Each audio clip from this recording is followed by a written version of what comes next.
Hello बच्चों, कैसे हैं आप लोग। आई होप कि सब अच्छे होंगे। तो आइए स्वागत करते हैं आपके अपने केमिस्ट्री के यूट्यूब चैनल ई रसायन पर।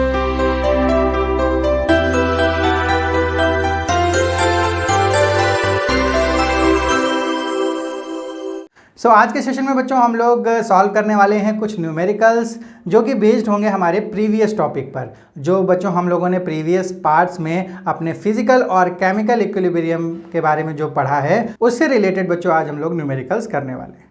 तो उन न्यूमेरिकल्स को करने से पहले हम लोग कुछ हल्के फुल्के टॉपिक्स के बारे में आज पढ़ेंगे जो कि है हमारा होमोजीनियस इक्विलिब्रियम और हेट्रोजीनियस इक्विलिब्रियम।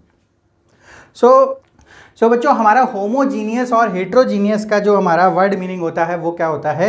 होमो मीन्स होता है जहाँ पर कोई चीज़ सेम हो और हेट्रो मतलब डिफरेंट। तो हमारा जो होमोजीनियस इक्विलिब्रियम से मतलब होता है कि हमारी अगर कोई केमिकल या फिजिकल रिएक्शन अगर कोई इक्विलिब्रियम में है, जैसे H2 plus I2 gives 2HI। तो बच्चों ये जो हमारी रिएक्शन है जो कि इक्विलिब्रियम में है उसके जो फेज होने चाहिए वो कैसे होने चाहिए, सेम फेज होने चाहिए। फेज मतलब जो हमारा सॉलिड लिक्विड गैस या फिर एक्वस फेज है वो सेम होना चाहिए थ्रू आउट द रिएक्शन। यानी जो हमारे रिएजेंट्स हैं, रिएजेंट्स क्या होते हैं बच्चों, जो भी हमारे रिएक्टेंट और प्रोडक्ट हैं वो दोनों हमारे क्या होने चाहिए, सेम फेज में होने चाहिए। तो दूसरी रिएक्शन भी हम लोग देख लेते हैं। जैसे अगर हम लोग Fe+3 फेरिक आयन है एक्वस में, थायोसाइनाइड नेगेटिव प्लस Fe बच्चों यहाँ पर एक हमारा कोऑर्डिनेशन कंपाउंड बनता है।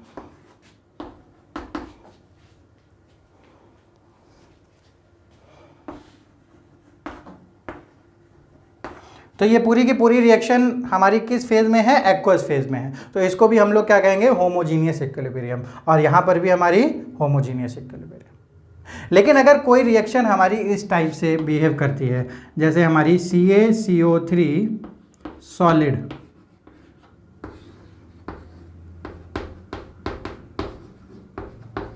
तो बच्चों इस रिएक्शन में आप लोगों को दिख रहा है हमारा जो कैल्शियम कार्बोनेट है वो सॉलिड फेज में है और वो क्या हो रहा है, डिसोसिएट हो रहा है हमारा कैल्शियम ऑक्साइड और कार्बन डाइऑक्साइड में। और जबकि कैल्शियम ऑक्साइड हमारा सॉलिड फेज में है, वेयर एज जो कार्बन डाइऑक्साइड है वो गैसियस फेज में है। तो इस पूरी रिएक्शन में जो हमारा इक्विलिब्रियम है वहाँ पर हमारा रिएक्टेंट डिफरेंट फेज में है, बट हमारा जो प्रोडक्ट्स हैं यहाँ पर वो डिफरेंट फेजेस में है। तो इस रिएक्शन को हम लोग कंसीडर करेंगे कहाँ पर, हेट्रोजीनियस इक्विलिब्रियम। और इन रिएक्शंस को हम लोग बात करेंगे होमोजीनियस इक्विलिब्रियम। तो इसके लिए भी हम लोगों ने Kc निकाला और इसके लिए भी हम लोग Kc निकालेंगे। तो बच्चों हमारा हेट्रोजीनियस केस में क्या होता है, हेट्रोजीनियस केस में जो हमारे सॉलिड और लिक्विड, या सपोज करिए बच्चों हमारा ये एक फेज है सॉलिड टू लिक्विड, ये हमारी एक फिजिकल इक्वेशन है, फिजिकल इक्विलिब्रियम है जहाँ पर सॉलिड फेज है, यहाँ पर एक लिक्विड फेज है। तो ये भी हमारी क्या आएगी, हेट्रोजीनियस में आएगी। तो जब हम लोग हेट्रोजीनियस के केस में Kc निकाल रहे होते हैं बच्चों, तो अगर हम लोग इसके केस में Kc निकालें तो हमारा क्या होगा, CaO का कंसंट्रेशन, CO2 का कंसंट्रेशन अपॉन CaCO3 का कंसंट्रेशन। तो अभी तक जितना हम लोगों ने पढ़ा है उसके अकॉर्डिंग हमारा जो Kc है उसकी वैल्यू ये होनी चाहिए। तो उसकी वैल्यू ये बच्चों नहीं होती। हमारा जो सॉलिड फेज में है, ये दोनों क्या है, सॉलिड फेज में, तो इसके कंसंट्रेशन को हम लोग मानते हैं 1। तो हमारे पास यहाँ पर Kc की वैल्यू हो जाएगी CO2। तो बच्चों ये हम लोगों ने किस रूल के अकॉर्डिंग किया, ये हम लोग आइए जान लेते हैं। तो ये जो हमारा Kc की value I, concentration of CO2, ये किस रूल के अकॉर्डिंग आती है बच्चों। हम लोग कोई भी जब इक्विलिब्रिया के बारे में पढ़ते हैं तो वहाँ पर हम लोग कंसंट्रेशन की वैल्यू लेते हैं। लेकिन बच्चों कंसंट्रेशन की वैल्यू तभी लेते हैं जब वो एक्वस फेज में हो या फिर गैसियस फेज में। अगर प्योर सॉलिड फॉर्म में है और प्योर लिक्विड फॉर्म में है फेज हमारा रिएजेंट्स का, तो उनका कंसंट्रेशन हम लोग क्या मानेंगे, 1 मानेंगे। इनका कंसंट्रेशन हम लोग क्या लेंगे, 1 लेंगे। तो ऐसा क्यों करते हैं बच्चों, क्योंकि जो हमारे प्योर सॉलिड और प्योर लिक्विड होते हैं, जैसे हम लोग बात करते हैं, जैसे हमारा लेबोरेटरी में HCl होता है, H2SO4 होता है, तो उस पर अक्सर आप लोगों ने देखा होगा तो लिखा होगा 10% H2SO4 या फिर हमारा 90% H2SO4, 70% H2SO4। इसका मीनिंग ये होता है कि अगर 70% H2SO4 है तो यानी 70% H2SO4 के मॉलिक्यूल है उसमें, और हमारा 30% उसमें वाटर है। तो इसका मतलब है वो किस फेज में है, वो एक्वस फेज में है, यानी सॉल्यूशन फेज में है। तो तभी हम लोग उसको परसेंटेज से उसके कंसंट्रेशन को बता पा रहे हैं। ऐसे ही बच्चों, अगर हमारे पास कोई यानी NaCl है, तो NaCl को जब अगर हम लोगों ने वाटर में मिला दिया तो हम लोग उससे कह सकते हैं कि भाई ये 20% NaCl है, या फिर 30% NaCl है, या फिर 50% NaCl है, यानी वो जब एक्वस फेज में है। लेकिन अगर आप लोगों ने NaCl को मॉल्टन स्टेट में लिया, यानी पूरा का पूरा जो NaCl है उसकी फेज को केवल आप लोगों ने लिक्विड में चेंज किया, जबकि उसे एक्वस में यानी वाटर में नहीं मिलाया, तो हम लोग कहेंगे कि जो हमारा NaCl है वो क्या है, 100% उसका कंसंट्रेशन है। ऐसे ही अगर कोई लिक्विड, प्योर लिक्विड होता है, यानी नमक अगर हम लोग ले लें, तो उसे तो हम लोग बच्चों 100% बोलेंगे, क्योंकि पूरा का पूरा NaCl है। इसी तरीके से अगर हम लोग चीनी ले लें, तो चीनी अगर प्योर है तो इसका मतलब 100% चीनी है। ऐसे ही अगर हम प्योर लिक्विड लें तो यानी 100% लिक्विड है। तो जो प्योर सॉलिड और प्योर लिक्विड होते हैं वो 100% अपनी कंसंट्रेशन का दिखाते हैं, यानी वो कोई भी एक्वस फॉर्म में होते नहीं है उस टाइम। तो इसका मतलब है उसको हम लोग जो 100% कंसंट्रेशन होता है उसको हम लोग लेते हैं 1, क्योंकि यहाँ पर हम लोग रेशियो के फॉर्म में ले रहे हैं, तो रेशियो के फॉर्म में 100% चीज़ को हम लोग क्या लिखते हैं, 1, और यहाँ पर प्योर लिक्विड को भी हम लोग लेंगे 1। जबकि एक्वस और गैसियस स्टेट में जो भी कंसंट्रेशन आएगी हमारी, उसको हम लोग गिवन कंसंट्रेशन को लेंगे।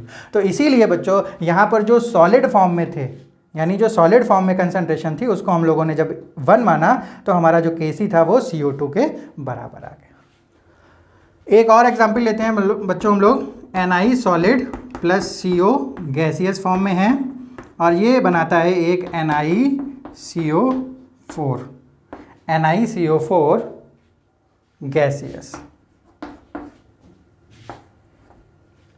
तो ये हमारी रिएक्शन है। तो इसके लिए अगर बच्चों हम लोग Kc निकालते हैं, तो ये हमारा गैसियस फेज में है, तो इसकी कंसंट्रेशन हम लोग लेंगे NiCO4 अपॉन ये, इसकी हम लोग क्या ले लेंगे, 1 ले लेंगे, तो इसको लिखने की ज़रूरत नहीं पड़ती, तो हम लोग नीचे केवल CO की पावर 4, तो ये हमारी वैल्यू आ जाएगी Kc की। ये तो बच्चों हम लोगों ने बात करी Kc की। अगर हम लोगों को Kp निकालना हो, यानी हमारी कंसंट्रेशन की जगह अगर पार्शियल प्रेशर गिवन हो, तो हम लोग क्या करते हैं, तो बच्चों अगर हमारे पास पार्शियल प्रेशर गिवन हो, देन हम लोग सेम काम करेंगे in case of pure solid और in case of pure liquid. यानी अगर हेट्रोजीनियस इक्विलिब्रियम है और अगर गैसियस के साथ हमारे पास सॉलिड और लिक्विड फेज में भी हमारे पास रिएजेंट्स हैं, तो हम लोग इसके लिए क्या मानेंगे, पार्शियल प्रेशर को 1 लेंगे। तो अगर इस केस में अगर हम लोग Kp निकालते हैं तो हमारा पास आंसर आ जाएगा NiCO4 upon partial pressure of CO की पावर 4। और इस केस में जो Kp की वैल्यू आनी है वो आएगी हमारी पार्शियल प्रेशर ऑफ CO2।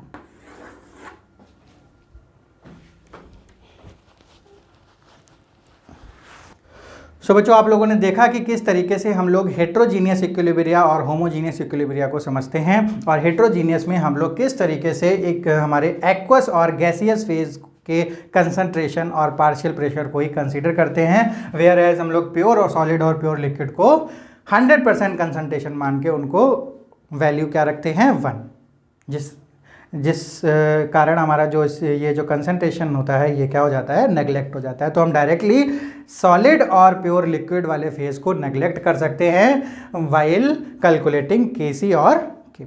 तो अब बच्चों हम लोग एक छोटा सा टॉपिक और देख लेते हैं, जो कि है हमारा यूनिट ऑफ Kp और Kc, यानी unit of equilibrium constant. So equilibrium constant बच्चों हम लोग यहाँ पर एक एग्जांपल से समझ लेते हैं फिर से।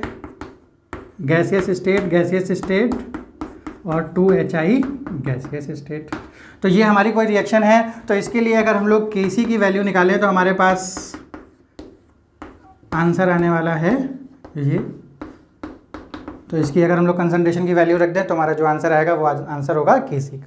पर अगर हम लोग यूनिट्स की बात करते हैं तो यूनिट्स को हम लोग हमारा जो रॉ तरीका है, रॉ वे है to find the value of unit, तो उसी तरीके से हम लोग इसकी यूनिट निकालते हैं। तो देखते हैं कौन सी यूनिट आती है।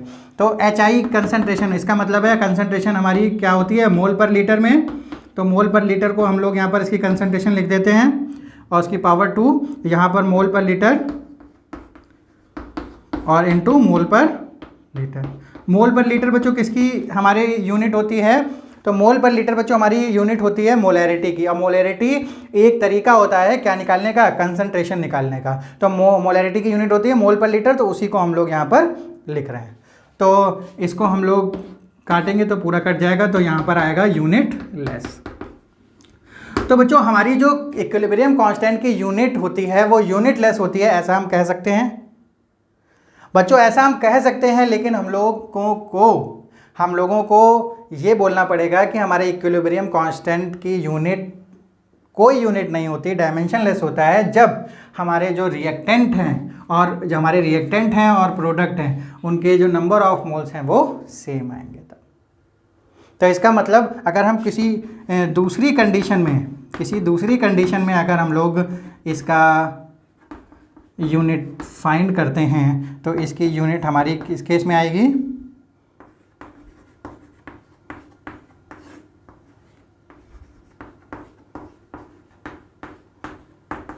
तो यहाँ पर हमारी मोल पर लीटर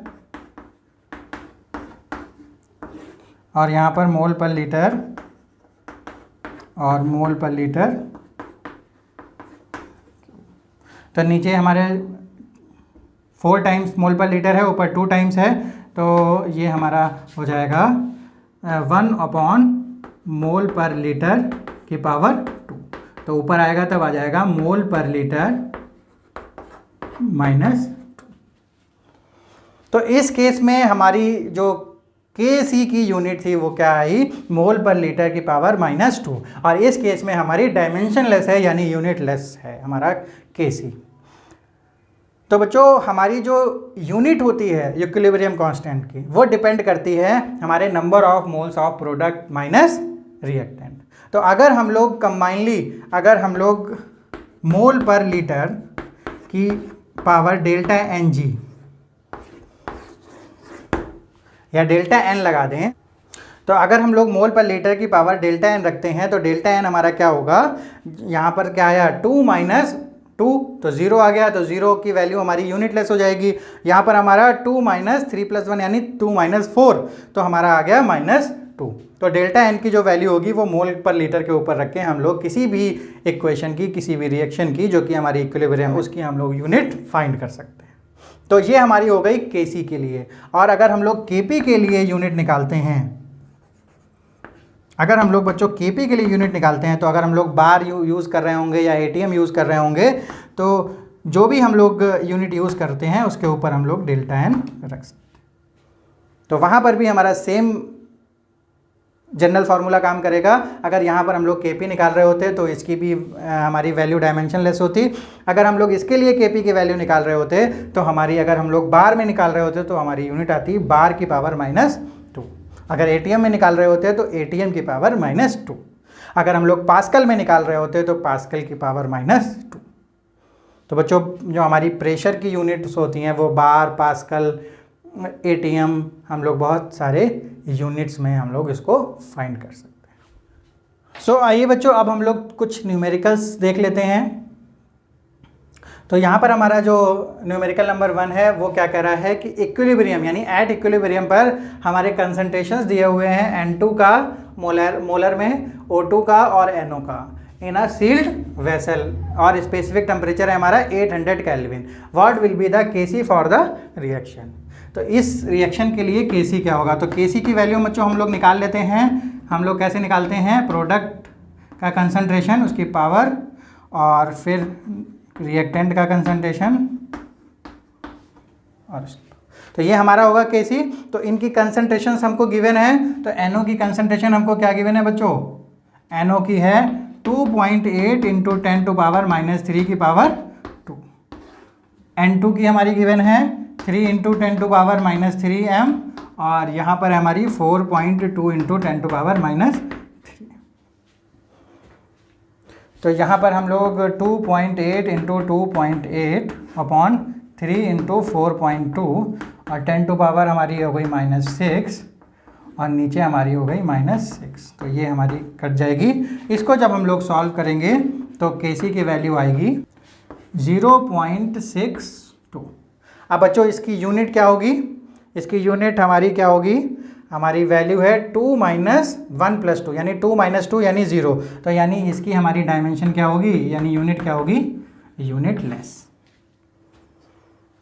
अभी हम लोगों ने बच्चों देखा था कि किस तरीके से हम लोग यूनिट निकालते हैं Kc की, तो यहाँ पर भी हम लोग निकाल सकते हैं।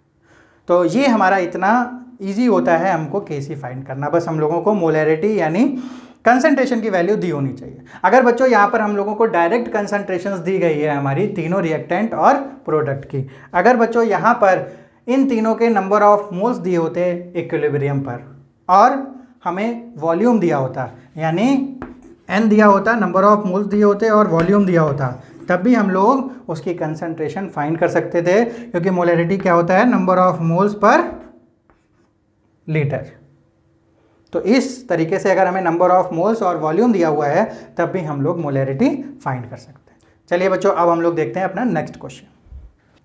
सो नेक्स्ट क्वेश्चन हमारा है कि at equilibrium moles of PCl5 is 0.5, PCl3 is 0.5 and Cl2 is 0.5। यानी बच्चों कोई हमारी रिएक्शन है जो कि इक्विलिब्रियम मेंटेन कर चुकी है और इक्विलिब्रियम पर हमारे PCl5, PCl3 और Cl2 के कितने मोल्स हैं? 0.5, 0.5 एंड 0.5। और हमारे टोटल मोल्स ऑफ रिएजेंट यानी इक्विलिब्रियम पर टोटल मोल्स कितने हैं बच्चों? यहाँ पर हम लोग कैलकुलेट भी कर सकते हैं, नहीं तो हमको दिया है। अगर दिया भी नहीं होता तो बच्चों ये भी हम लोग कैलकुलेट कर सकते हैं। टोटल मोल्स क्या होगा? इन तीनों को हम लोग क्या कर सकते हैं? ऐड कर सकते हैं। 0.5, 0.5, 0.5 तो कितना हो जाएगा? 1.5।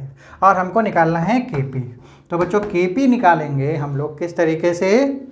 हमको पता है कि partial pressure of PCl3 into partial pressure of Cl2 upon partial pressure of PCl5। अब बच्चों हमको पार्शियल प्रेशर कैसे निकालना है? यहाँ तो हमको वैल्यू दी है नंबर ऑफ मोल्स की, तो हम लोग पार्शियल प्रेशर कैसे निकालें? तो पार्शियल प्रेशर का बच्चों एक फॉर्मूला होता है हमारे पास कि partial pressure is equal to mole fraction into total pressure.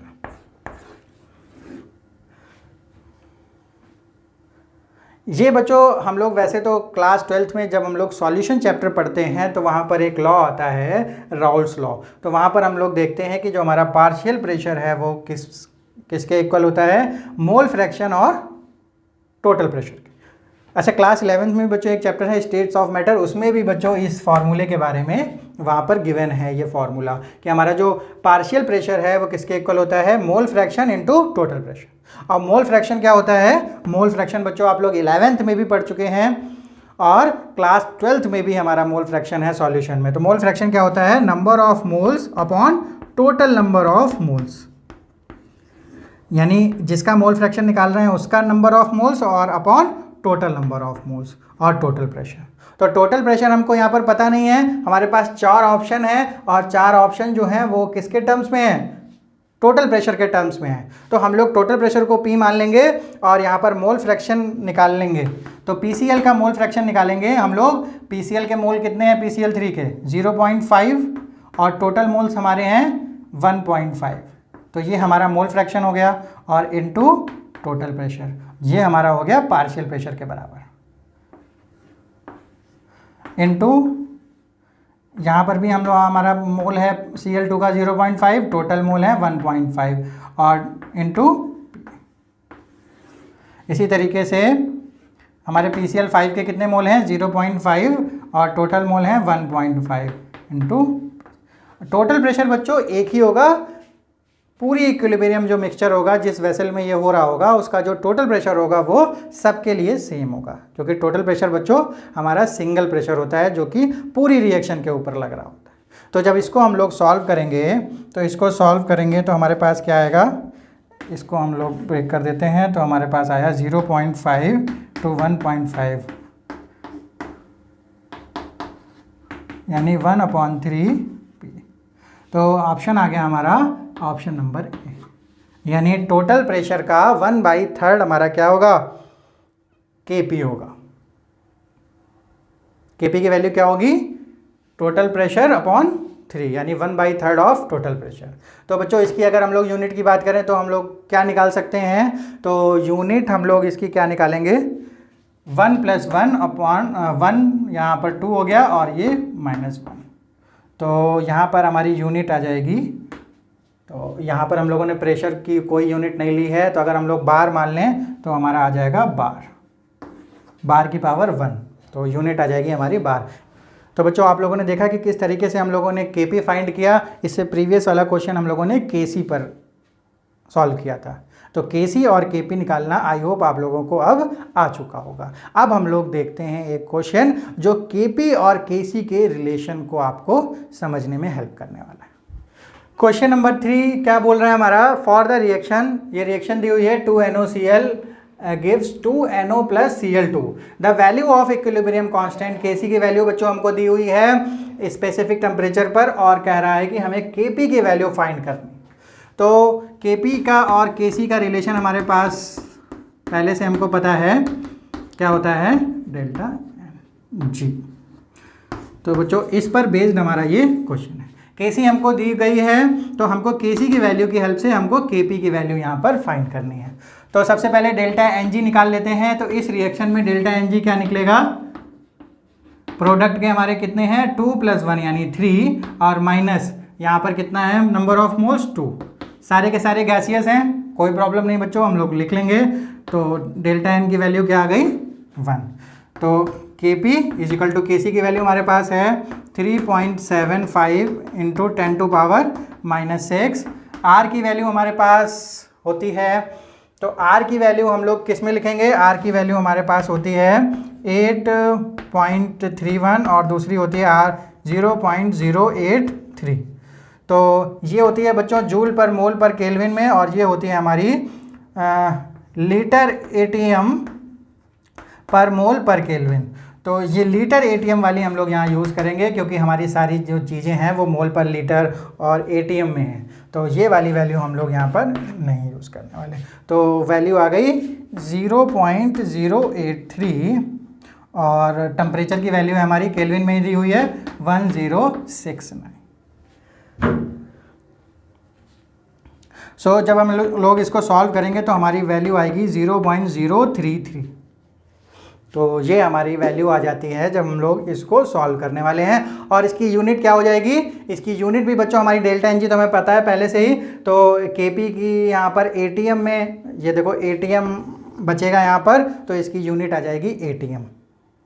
इन्होंने बच्चों यहाँ पर Kc की भी यूनिट नहीं दी हुई है, तो इसलिए हम लोग यहाँ पर Kp की भी यूनिट नहीं लिख रहे हैं। अदरवाइज आप लोगों को यूनिट निकालना सिखाया गया है, तो इसकी यूनिट निकाली जा सकती है आराम से with the help of this equation, chemical equation, और इसकी यूनिट आ जाएगी हमारी ATM। सो ये हमारा क्वेश्चन नंबर 4 आज के सेशन का लास्ट क्वेश्चन है बच्चों। यहाँ पर हम लोग समझने की कोशिश करेंगे कि हमारे जो इक्विलिब्रियम कांस्टेंट की जो हम लोगों ने प्रॉपर्टीज़ पढ़ी थी कि अगर हम लोग किसी भी रिएक्शन को रिवर्स कर देते हैं या उसमें किसी की मल्टीप्लिकेशन कर देते हैं तो हमारा इक्विलिब्रियम कांस्टेंट पर क्या फ़र्क आता है। तो ऐसे ही क्वेश्चन बच्चों हमारे एग्जामिनेशन में, चाहे वो कॉम्पिटिशन हो, कॉम्पिटिशन में बच्चों ये क्वेश्चन ज़्यादा पूछे जाते हैं, एकेडमिक्स में भी ये क्वेश्चन कभी कभी पूछ लिए जाते हैं। तो ये हमारा जो क्वेश्चन है इसमें 2 इक्वेशन दी हुई हैं जो कि हमारे इक्विलिब्रियम पर है, और उसके लिए हमको गिवन है हमारा इक्विलिब्रियम कांस्टेंट K1 और K2। और इस रिएक्शन का K हमसे पूछ रहा है। हमारे पास 4 ऑप्शन है, √K1/K2, K1 × K2, √K1 × K2, √K2/K1। तो बच्चों यहाँ पर हमको इन दोनों रिएक्शन की हेल्प से इस रिएक्शन को फाइंड करना है।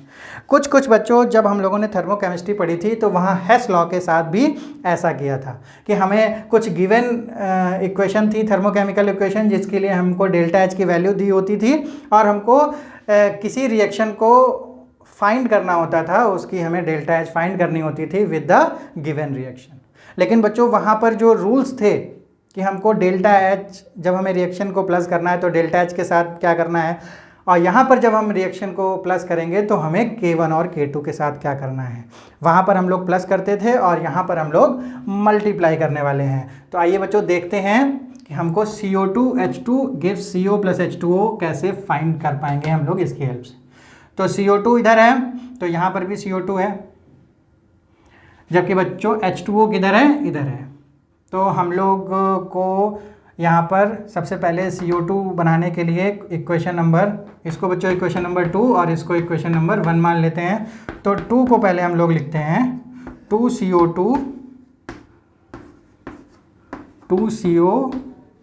Plus O2। तो यहाँ पर बच्चों CO2 है तो यहाँ पर 2 है, तो हम लोगों ने लिख तो लिया है, लेकिन इसको हमें डिवाइड करना पड़ेगा 2 से। तो अगर हम लोग किसी को 2 से, किसी इक्वेशन को 2 से डिवाइड करें या फिर 1/2 से मल्टीप्लाई करें तो वो उसकी क्या हो जाती है, पावर में चली जाती है। यानी जो K2 होगा, इसके लिए जो K2 होगा उसकी पावर में क्या हो जाएगा, हाफ। इस प्रॉपर्टी को बच्चों हम लोगों ने पहले पढ़ा था कि किसी होल रिएक्शन में अगर हम लोग किसी भी टर्म से मल्टीप्लाई करते हैं तो उसके इक्विलिब्रियम कांस्टेंट्स की पावर में वो वैल्यू चली जाएगी। तो यहाँ पर 1 हो गया, ये 1, ये हाफ। तो बच्चों CO2 का हमारा बन गया है सिस्टम। अब हम लोग क्या करते हैं फर्स्ट के साथ। तो बच्चों फर्स्ट को हम लोग पलट के लिखते हैं, पहले रिवर्स लिखते हैं। तो रिवर्स लिखेंगे तो हमारा पास आएगा 2H2 plus O2 gives 2H2। अब प्रॉब्लम है बच्चों कि हमारे पास ये H2 भी 2 नहीं है, एक सिंगल है, और यहाँ H2O भी सिंगल है। तो इसमें भी हम लोग क्या करेंगे, 1/2 से मल्टीप्लाई कर देंगे, 1/2 से मल्टीप्लाई कर देंगे। तो जब हम लोग 1/2 से मल्टीप्लाई करेंगे तो सबसे इसमें हम लोगों ने इस इक्वेशन में बच्चों 2 ऑपरेशंस किए हैं। सबसे पहले इसको रिवर्स किया है, यानी इसको रिवर्स किया है। तो इसको रिवर्स करने पर हम लोगों का जो इक्विलिब्रियम कांस्टेंट है वो भी क्या हो जाएगा, 1 में चला जाएगा, रिवर्स हो जाएगा। दूसरा ऑपरेशन हम लोगों ने इसमें ये किया कि हम लोगों ने 1/2 से इसमें मल्टीप्लाई किया है। तो जब हम लोग पूरी इक्वेशन में 1/2 से मल्टीप्लाई करेंगे तो यहाँ पर हमारा पावर में चला जाएगा 1/2। तो बच्चों अब हम लोग देखते हैं कि क्या हमारी ये इक्वेशन बन रही है। तो ये हमारी यहाँ पर कट हो जाती है, फिर हमारी बनती है CO2 और ये हमारी प्लस H2 गैस, देन हमारी यहाँ पर बनती है CO गैस और यहाँ पर प्लस H2O गैस। तो CO2 gas, H2 gas, CO gas और H2O गैस। तो बच्चों हमारी ये जो रिक्वायर्ड रिएक्शन है वो बन चुकी है। हमारे 3 ऑपरेशंस यहाँ पर लगे हैं। तो जब हम इन दोनों को ऐड करेंगे तो हमारे पास जो इक्विलिब्रियम कांस्टेंट है उनको हम लोग यहाँ पर मल्टीप्लाई करते हैं, जबकि हम लोग हेस लॉ में क्या करते थे, ऐड करते थे। यहाँ पर हम लोग क्या करेंगे, मल्टीप्लाई करेंगे। तो बच्चों यहाँ देख लेते हैं हम लोग मल्टीप्लाई करके कि K2 की पावर हाफ इंटू 1/K1 की पावर हाफ। तो इन दोनों को हम लोग क्या करते हैं, K2/K1 की पावर हाफ। तो हमारे पास आ जाएगा, हाफ का मतलब, पावर हाफ का मतलब होता है अंडर रूट। तो K2/K1। तो आंसर आ गया हमारा, आंसर नंबर डी। तो यहाँ पर बच्चों आप लोगों ने देखा कि किस तरीके से हम लोग गिवन रिएक्शन से हम लोग अपनी रिक्वायर्ड रिएक्शन का इक्विलिब्रियम कांस्टेंट निकाल सकते हैं, और उसके ऑपरेशंस देखे कि किस ऑपरेशन के लिए हम लोग किन ऑपरेशंस को अप्लाई करते हैं अपने इक्विलिब्रियम कांस्टेंट पर। तो आज की क्लास बच्चों आई थिंक आप लोगों के लिए बहुत ही हेल्पफुल रही होगी। आप लोगों ने, तो जितने भी बच्चों हमारे न्यूमेरिकल के लिए जो टॉपिक्स थे उनके ऊपर हम लोगों ने आज न्यूमेरिकल्स देखे। तो अब हम लोग मिलते हैं अपने नेक्स्ट पार्ट में, जहाँ पर हम लोग बात करेंगे डिसोसिएशन की कि किस तरीके से हमारी जो रिएक्शन होती है इक्विलिब्रियम में वो किस तरीके से डिसोसिएशन शो करती है, डिग्री ऑफ डिसोसिएशन क्या होता है। तो चलिए अब मिलते हैं बच्चों अपने नेक्स्ट पार्ट में। और अगर आप लोगों ने चैनल को अगर अभी तक सब्सक्राइब नहीं किया है तो चैनल को सब्सक्राइब कर लीजिए, वीडियो को लाइक कर दीजिए। मिलते हैं अब अपने नेक्स्ट वीडियो में। Till then bye bye.